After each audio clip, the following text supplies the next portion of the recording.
बुखारी की हदीस है, अल्लाह के रसूल फरमाते हैं कि जब रजिस्टर खोले जाएंगे उनका एक सफा पलटाया जाएगा तो जहां तक निगाह जाती है वहां तक वो रजिस्टर जाएगा। इतना बड़ा सफा होगा, एक साइड उसकी। फरमाया कि अल्लाह के रसूल, उस रहमान की रहमत इस कदर ज्यादा हुई कि मेरे 35 से ज्यादा रजिस्टर में अल्लाह ने एक दिरहम भी अब्दुर्रहमान बिन औफ का उस रजिस्टर के अंदर हराम का नहीं पाया। वाह अब्दुर्रहमान बिन औफ रजी अल्लाह तआला अन्हु, ये सहाबा किराम है जिन्होंने पूरी जिंदगी हलाल खाया, चलते जमीन पर थे। अल्लाह के फरिश्ते भी नीचे आकर परों को बिछा देते थे, उठते जनाजे थे, कब्रों में जाने के लिए फरिश्ते आकर जनाजों में सफे बनाते थे। वजह क्या थी? जिस्म तेरा भी है, सहाबा का भी है, बोलता मैं भी हूं, सहाबा भी बोलते थे, नमाज मैं भी पढ़ता हूं, सहाबा भी पढ़ते थे, कुरान मैं भी पढ़ता हूं, सहाबा भी पढ़ते थे, अदब मैं भी करता हूं, सहाबा भी करते थे। फर्क क्या है? एक ही फर्क है, वो हलाल खाने वाले थे, हराम से बचने वाले थे। और आज हमारा पूरे का पूरा टब्बर हराम पर बिका हुआ है, हलाल की एक खुशबू भी नहीं आती। फर्क सिर्फ यही नजर आता है कि सहाबा किराम हलाल खाते थे, हलाल बोलते थे, हलाल सुनते थे, हलाल समझते थे, हलाल की तरफ चल के जाते थे और हलाल को पकड़ने की कोशिश करते थे। एक लम्हा भी सहाबा किराम का हराम के कामों में नहीं गुजरा।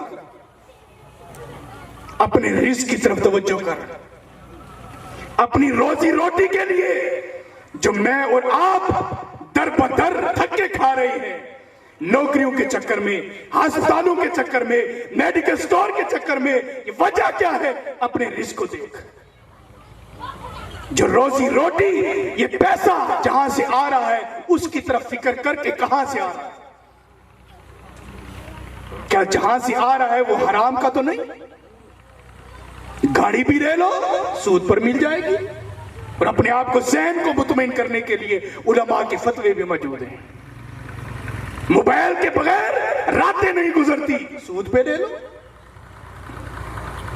अगर पैकेज खत्म हो जाए, एडवांस किसी भी सिम नेटवर्क से वसूल कर लो और वापस देने की बारी है तो सूद दे दो। कोई एक काम मुझे बताएं जो हमारा हलाल वाला हो। हम किस तरफ चल रहे हैं?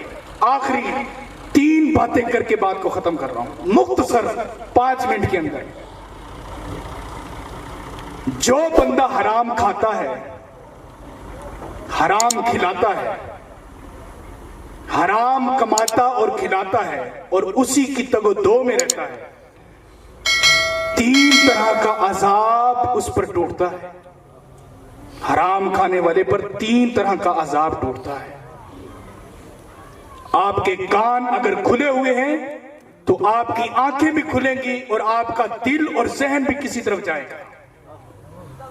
पहली बात, हराम खाने वाला माँ बाप का फर्माबरदार नहीं होता।